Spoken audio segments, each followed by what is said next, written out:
Praise the Lord, she's here. Finally. My dad comes in this afternoon. Is that a praise or a prayer request? That's a praise. Okay. But prayer request, traveling. Oh, okay. Well, at least you know he's coming. Stephanie gets it. My dad just calls me and says, hey son, I'll be there in 30 minutes. Just FYI. Seriously. Or I'm already in town, I'm already settled into the hotel, I'll see you tomorrow. So, all right, any other praise or prayer request? They're going to convention. I have to be here at 4:30 in the morning. Nice. I feel sorry. Y'all could all come and see me on. And he goes, are you and I going to come see us? I said, we'll say goodbye from the front door of the house. She'll tell you bye from her bed. All right, any other praise or prayer request? No more from Carissa. She's already given 3, so she's up. She's all full. Yep, you have been. All right, well, if there's no other praise or prayer request, then let's go ahead and let's get started with prayer. Lord, I do thank you this morning for those that have chosen to be here in your house. I pray that you'd bless them for coming. Lord, I pray that you'd meet the need of the church financially, as you know exactly what it is and how much we need. Lord, I do pray that you'd be with Carissa's father as he's traveling here. I pray that you give him safe driving as he comes in. I pray that they'd be able to have an enjoyable time together while he's here. Also, Lord, pray that, thanking you for Abigail's safe delivery. Thank you for her coming through, Lord, coming through with no health issues and nothing, no problems at all. And thank you that Carissa's feeling better also. I pray that you be with the students and the teachers as they travel to convention. Pray that you give them safe travel and help them to have a good week there, Lord, and that they be productive and enjoy themselves. Lord, I pray as we meet this morning to teach in your word. Lord, in your name I pray. Amen. All right, so Proverbs 6, we're going to read verses 1 through 6. My son, if thou be surety for thy friend, if thou hast stricken thy hand with a stranger, thou art snared with the words of thy mouth. Thou art taken with the words of thy mouth. Do this now, my son, and deliver thyself when thou art come into the hand of thy friend. Go, humble thyself, and make sure thy friend. Give not sleep to thine eyes, nor slumber to thine eyelids. Deliver thyself as a roe from the hand of the hunter, and as a bird from the hand of the fowler. Go to the ant, thou sluggard. Consider her ways, and be wise. And we'll be looking at more than just this section, but we're going to stop there for reading purposes. This morning, we're talking about how to save money and how to, and not necessarily save money in the fact of talking about creating a savings, but how not to be wasteful with it is a better way to put it, really, is how not to be wasteful with our money. In our text, Solomon again continues the trek along the theme of talking to his son Rehoboam, trying to encourage his son to be wise. As he's teaching him, we know that very little of any of this stuck to his son. We can't help but think it's because he didn't live out what he spoke, which is definitely an admonition to us as parents to live out what we speak, because Solomon didn't do that. He had all the wisdom, but he should act upon it. But he gave his son a command and was teaching him here principles on how to avoid some of life's financial pitfalls. A wise father, a wise mother, a wise grandfather will spend time training children in matters of everyday life, in just basic instruction. We have to teach them how to teach them by our words, but not just by our words, but by our walk, with our actions. In Proverbs 23:26, he talked to his son, he said, "Let thine eyes observe my ways." I think most of us in here were either told this by our parents or by someone else, said, "Do as I say, not as I do." Yeah, I've heard people say that, "Do as I say, but not as I do." That's not the way to teach a child. Because you could say, "Do as I say, but not as I do," but they will do what you do, if not worse. Because if anything, you teach somebody to do the right thing and then you don't follow it, then all you're teaching them is that it's only what you have to do until you're outside of my control. And once you're outside of my range, you can do whatever you want. So for Solomon, as he tried to teach his son, he was trying his hardest to tell him, he said, don't just listen to what I say, but let thine eyes observe my ways. Watch and learn is essentially what he said. Now, it's not something we have to tell children. We don't have to tell them watch and learn. They learn just by watching altogether. They catch on to things that you don't realize they caught on to. Like if you guys saw that post about Peter saying he wants to get a blue motorcycle, but taxes keep taking his money. We were just talking about taxes. Didn't realize it was something that set in so well that he's convinced that taxes are taking all of his money, although he doesn't have any money to start with. But he was convinced of it. And it was just over a simple conversation about taxes, but it's stuck in his head. So as Solomon's trying to teach his son Rehoboam, he's going to get into the practical training of finances and of credit. Solomon has exhorted us to always put God first in our finances. He said in Proverbs chapter 3 and verse 9, honor the Lord with thy substance and with the first fruits of all thine increase. So he started off telling us that it's our job to put God first in our finances, that He's not only to get a tithe of it, but He's also to be the one that we seek to for making biblical money decisions in our lives. Here in chapter 6, he outlines the principles concerning our credit and concerning our work. And now they didn't use the term credit back then. So we're going to be talking about some terms that are that we'll kind of give a comparison to in modern day terms. But he tells them, first of all, in verses 1 through 5, that you ought not to be a cosigner. That you ought not to be a cosigner.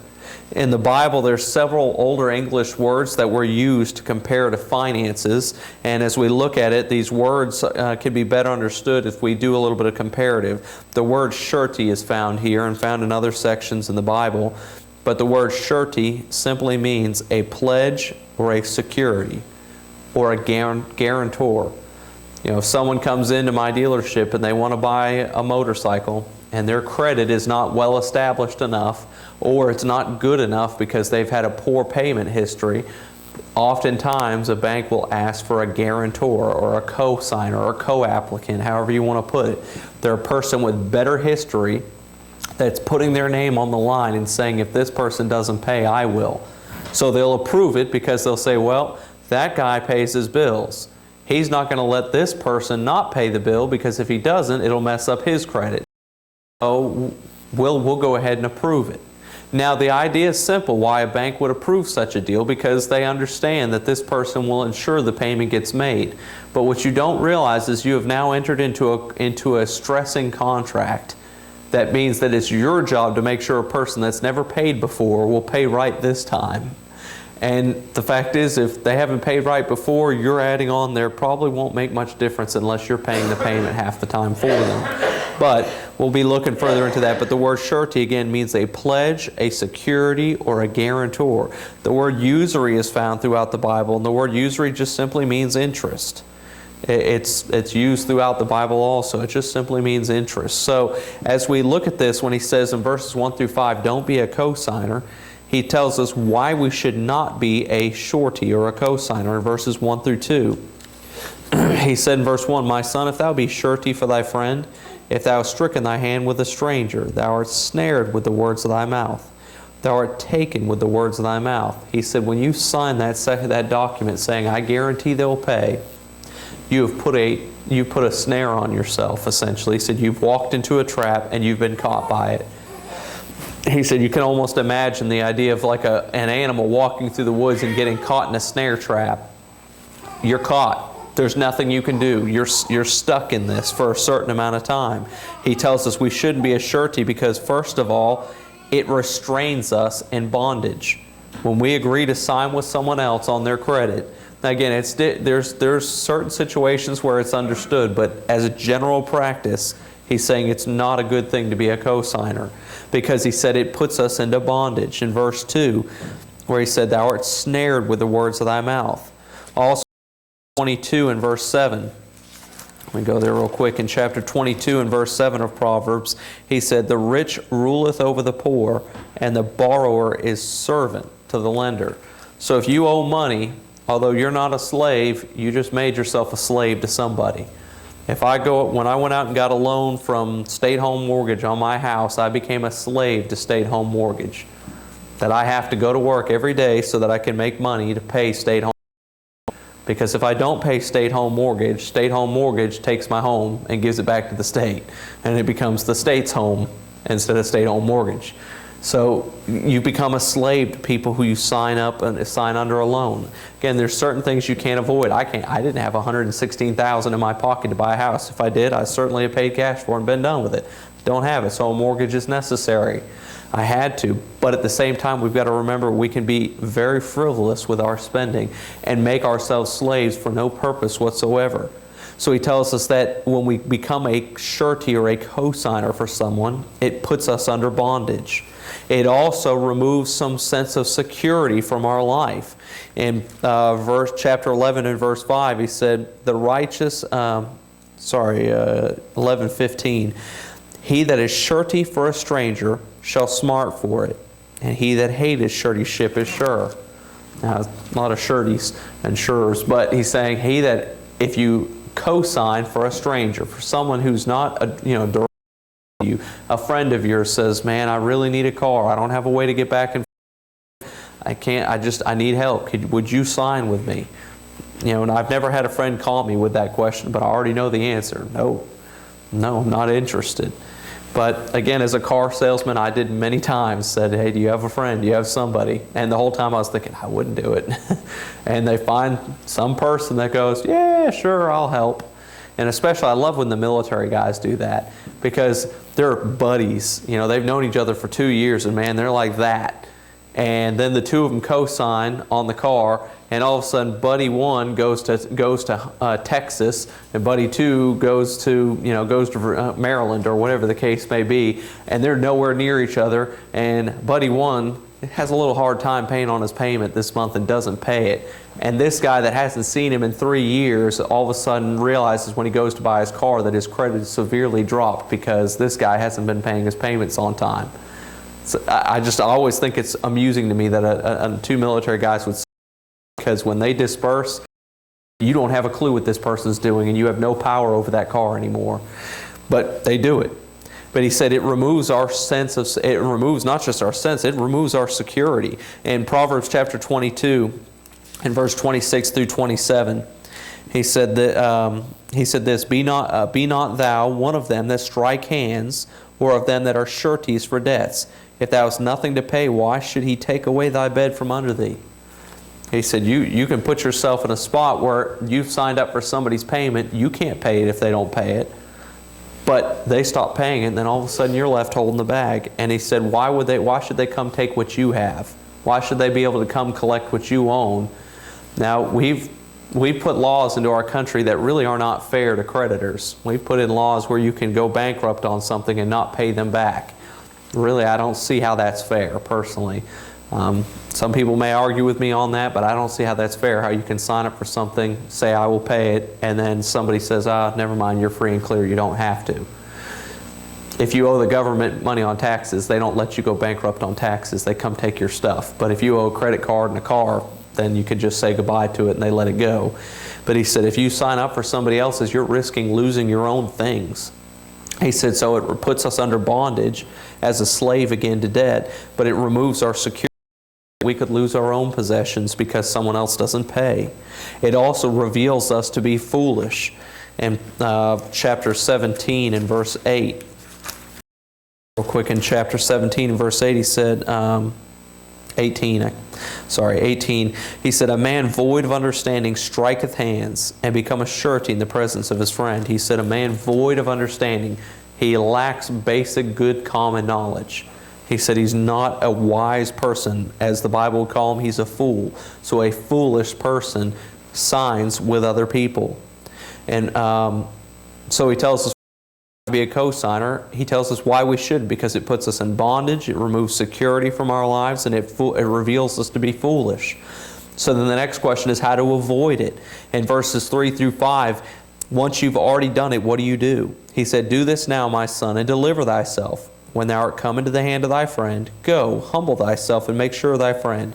Give not sleep to thine eyes, nor slumber to thine eyelids. Deliver thyself as a roe from the hand of the hunter, and as a bird from the hand of the fowler. So how should we avoid it? Well, first of all, if we've done it, we have to admit our mistake. He said, go to your friend. Go to this person and make sure of them. Tell them this was wrong. I shouldn't have done this. He said, at this point, it's still in the hand of your friend because they haven't gone belly up on their loan yet. He said, make sure of your friend. Go to him and say, please ensure that you pay this. If you can't this month, tell me. I'll do what I can. We'll figure this out.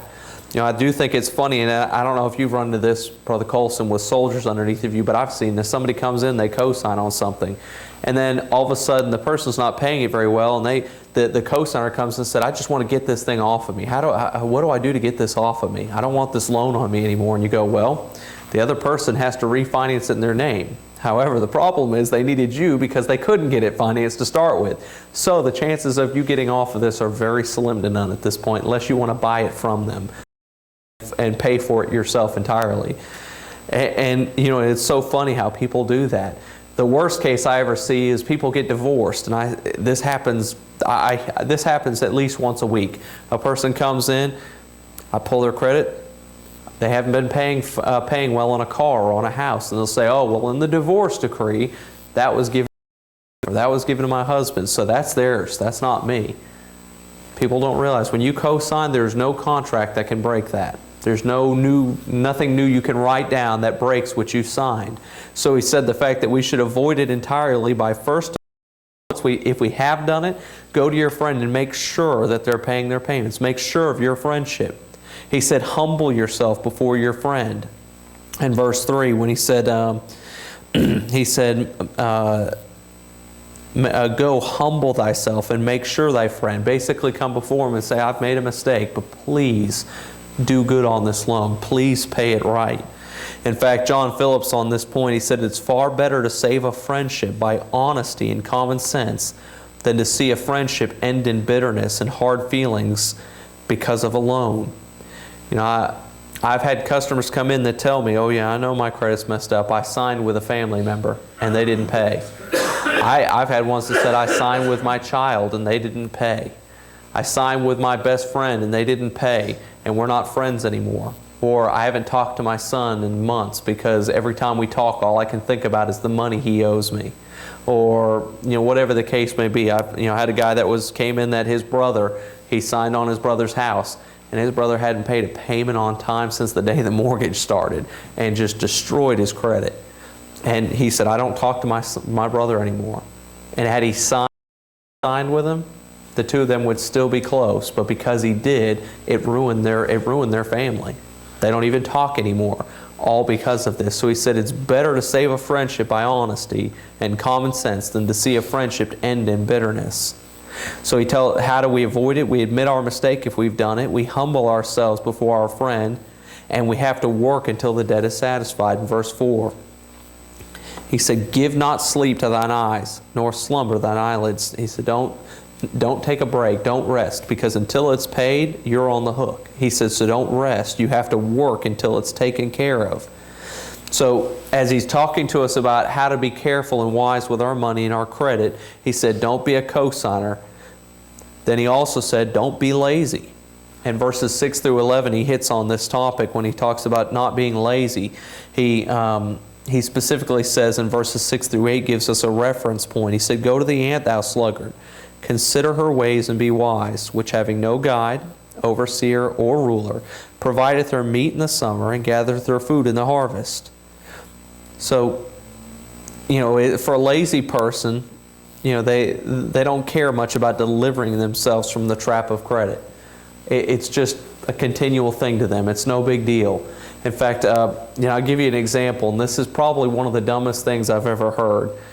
And I've heard some pretty dumb stuff, but had a young soldier that came into our dealership this month and wanted to buy a motorcycle, and he called and got the cost of full coverage insurance, and it was going to be very expensive because it's a sport bike. So in all of his great wisdom, he thought, okay, so I can't afford to pay the payment and insurance, so how do I handle this? Okay, I've got a credit card limit that's high enough I can buy the bike on it Okay. So I'm going to swipe my card and buy it on my credit card, and then I don't have to have full coverage insurance because I don't have a loan on it. So in all of his great wisdom, he did exactly that. He put it on his credit card, which is probably about a 17% interest rate, so that he would not have to put full coverage insurance. And I don't know about anybody else in here, but I'm going to tell you the odds of that not getting stolen or wrecked in the next year are very small. That's why the insurance is so much money. Chances are within the next year to 2 years he will wreck that bike or it will be stolen. In either case, it will no longer be used.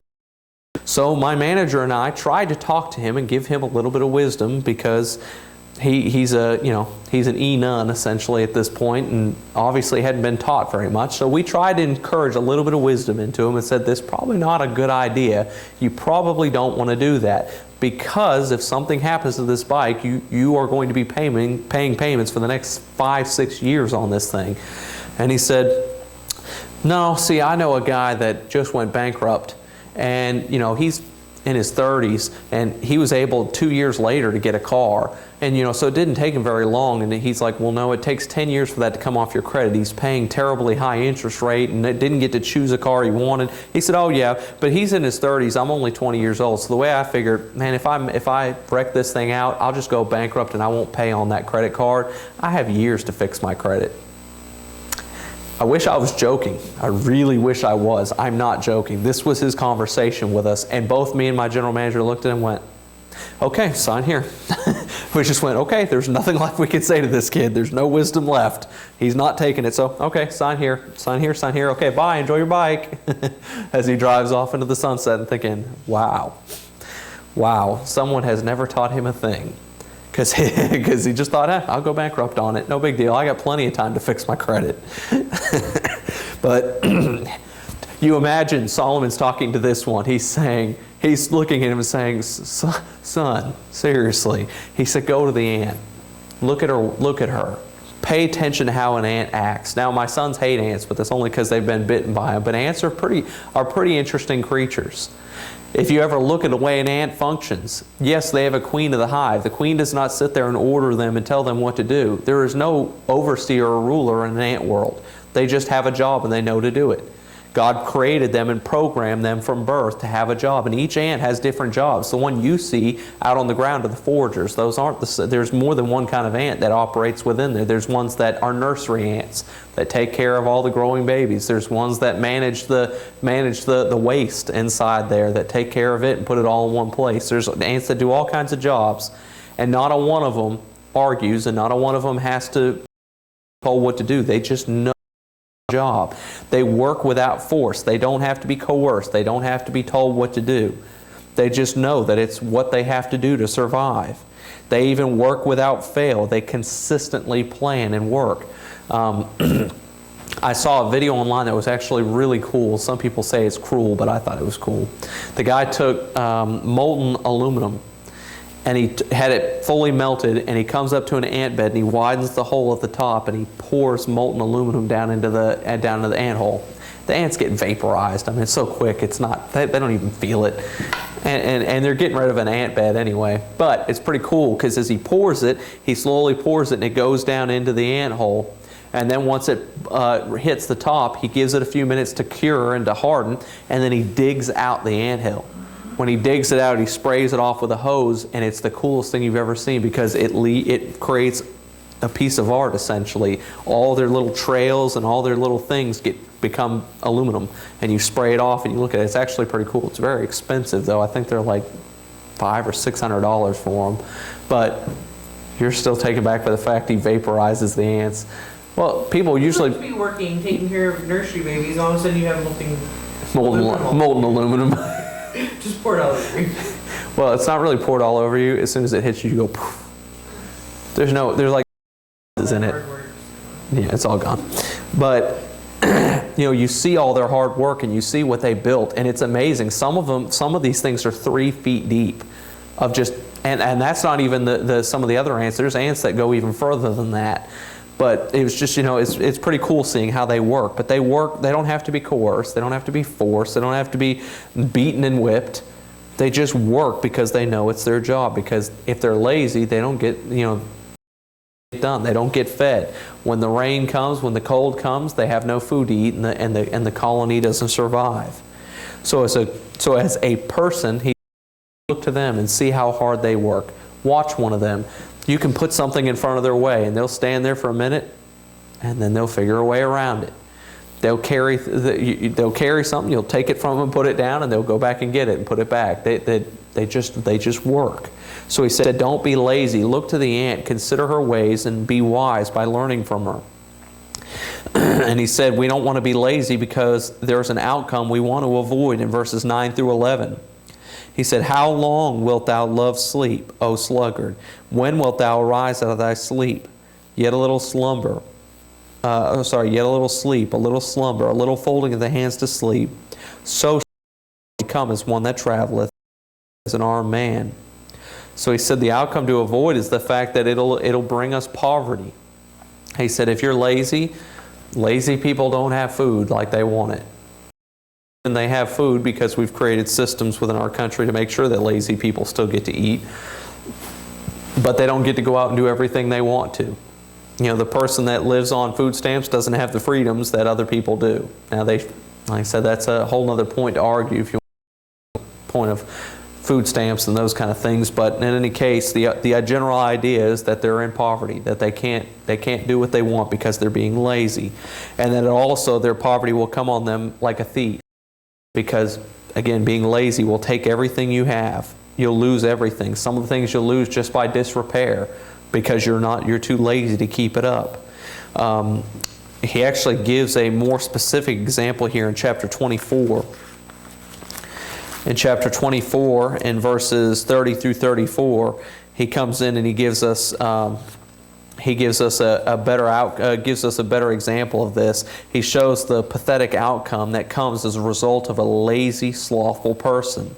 So how does a person know if they're in danger? Well, chapter 24 gives a similar passage here, and it gives evidence of laziness and its disastrous results. In verses 30 through 34, we'll see that. He said in verse 30, I went by the field of the slothful, and by the vineyard of the man void of understanding. And lo, it was all grown over with thorns, and nettles had covered the face thereof, and the stone wall thereof was broken down. Then I saw and considered it well, and received instruction, yet a little sleep, a little slumber, a little folding of the hands to sleep. So shall thy poverty come as one that traveleth, and thy want as an armed man. So the evidence of laziness here is found in verses 30 through 31, when he said that it's a broken down and uncared for vineyard. John Phillips talking on this, he said the condition of the property tells much about the character of its owner. Now, when you guys are looking at houses, how many people are like, before you choose a house, you look at the way the neighbors keep their yards? That's the way I look at a house. Because if my neighbors park in their yard, that's my number one pet peeve, by the way. I hate going to a neighborhood where people park in the yard. I've come to realize that unless you live in a super expensive neighborhood, you're going to have somebody. But for me, I don't want to see it as a common thing. If I drive through a neighborhood and on a row of 15 houses, 3 people are parked in their front yard, I won't buy a house in that neighborhood. Because to me it says everything about the way they take care of their house, because they don't care enough for their own yard. I'm not saying that their yards has to be home and garden. You know, my neighborhood actually has some really nice yards. Mine's in the bottom 10%. But I mow it and I keep it up. It's just not as nice as theirs.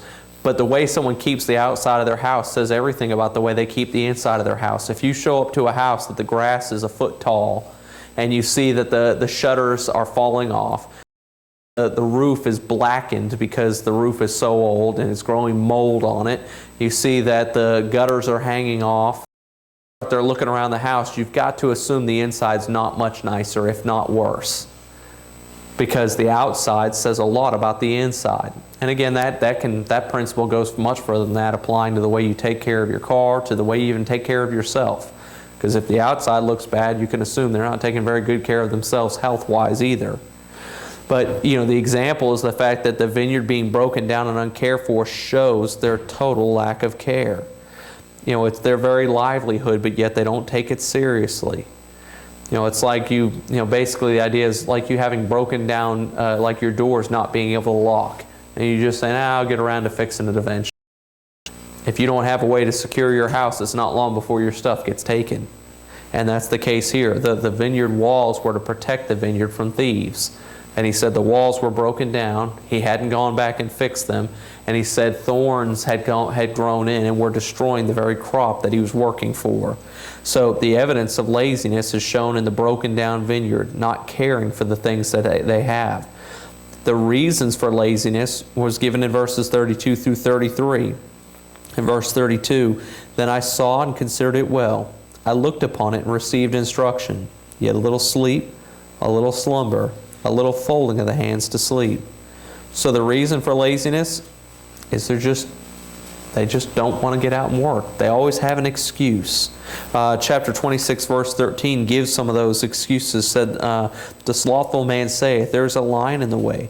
A lion is in the streets. As a door turneth upon his hinges, so doth the slothful upon his bed. The slothful hideth his hand in his bosom. It grieveth him to bring it again to his mouth.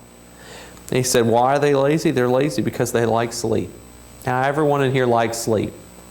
But it's a whole different thing if, you're always late to work because you're always sleeping in.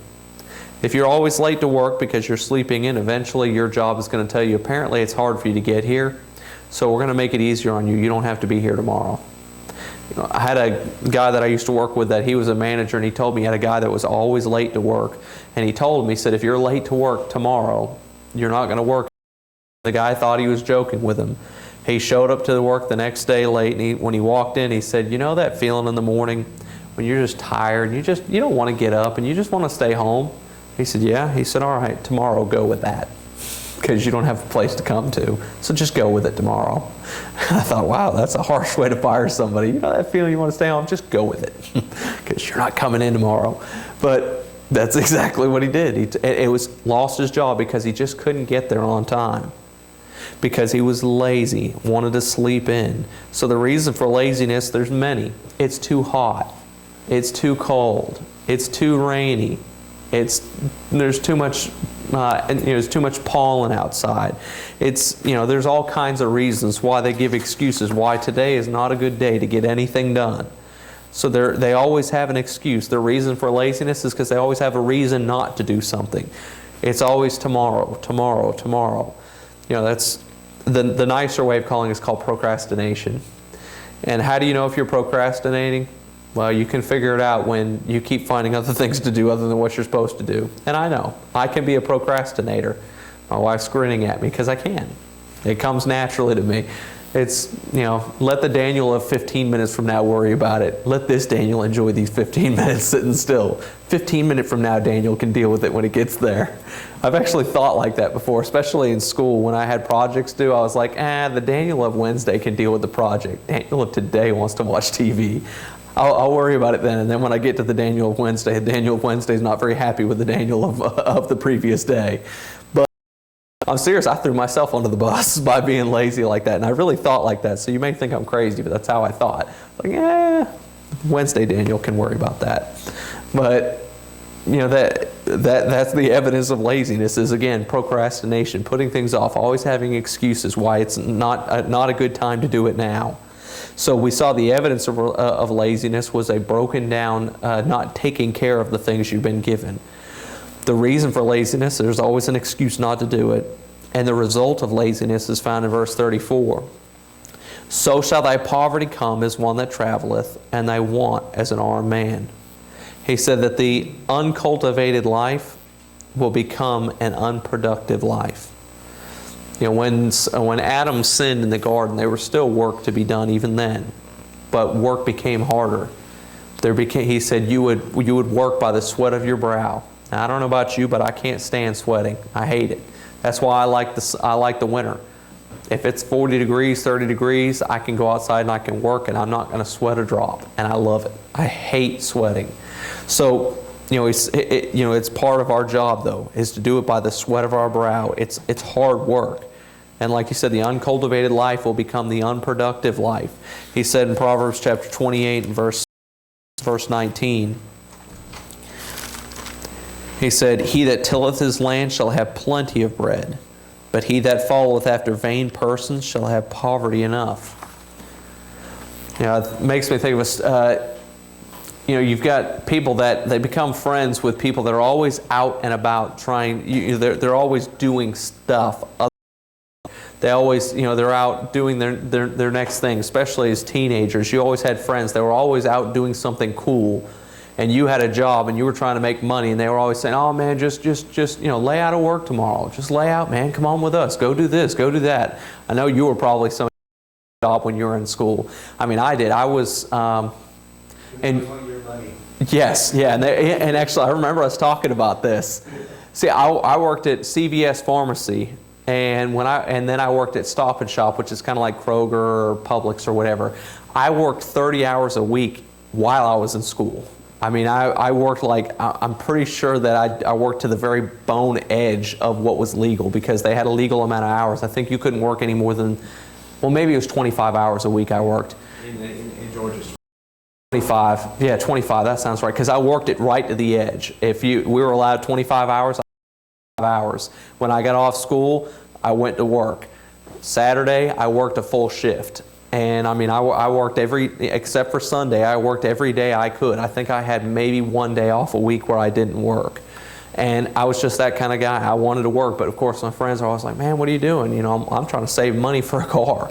I had my goal straight. I wanted a car. So I was trying to save up money, but it was always, "Hey, just call out sick, just do this, just,"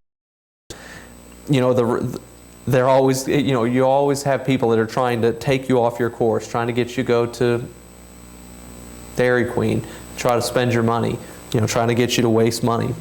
But, the result of laziness is poverty.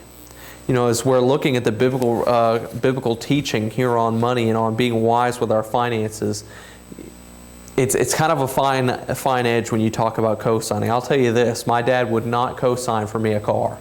But what he did was he bought a car in his name and I had to make him payments. So he still helped me, but he wasn't going to co-sign with me on the loan. He said that if the payments don't get paid, I want it in my name, because if you stop paying payments, I can sell it. I'm not going to argue with you about signing it over.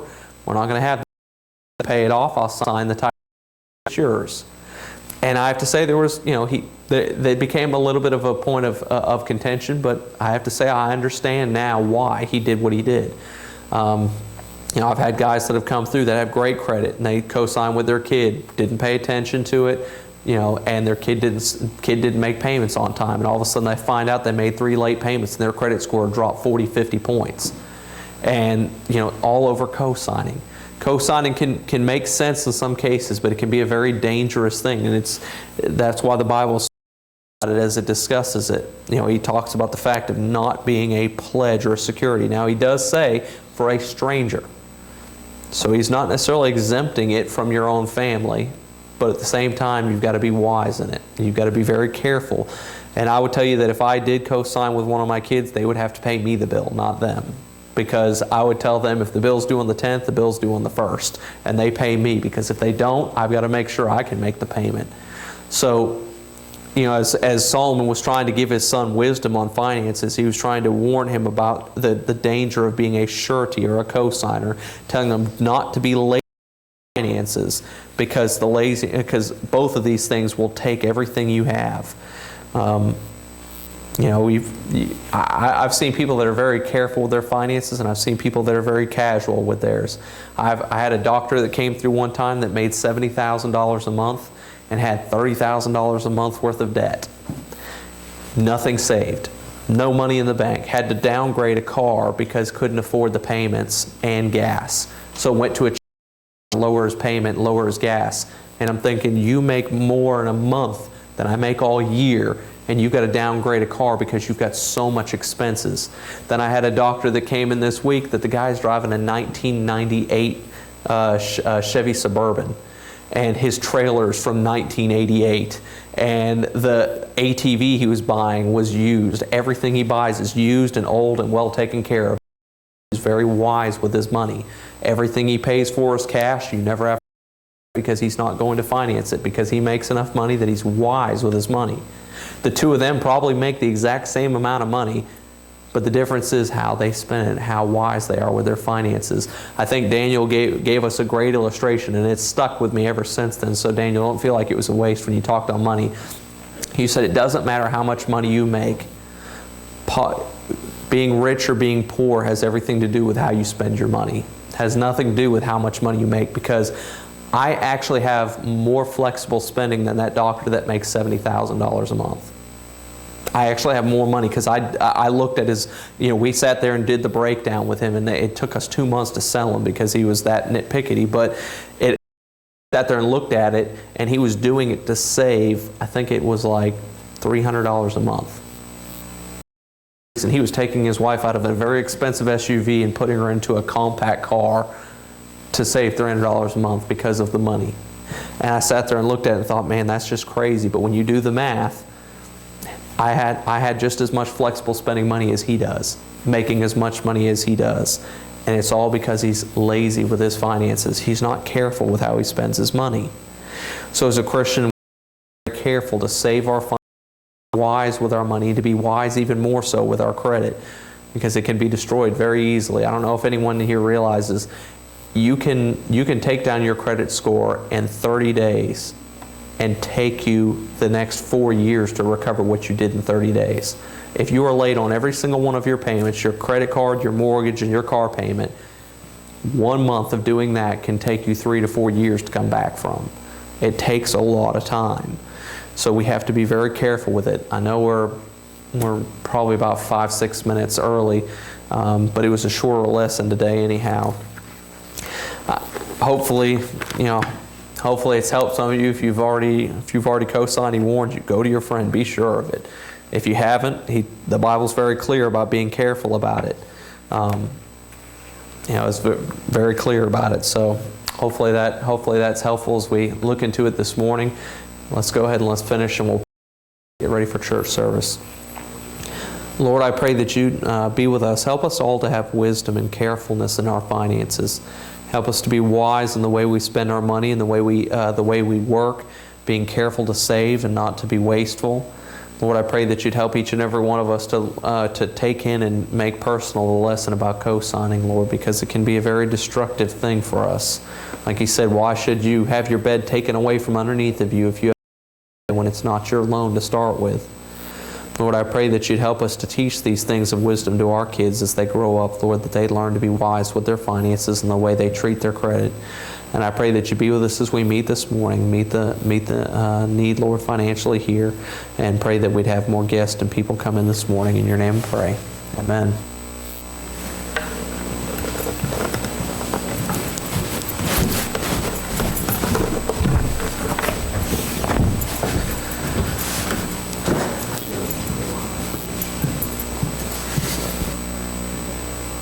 I was like that if you back. I received 15 minutes ago.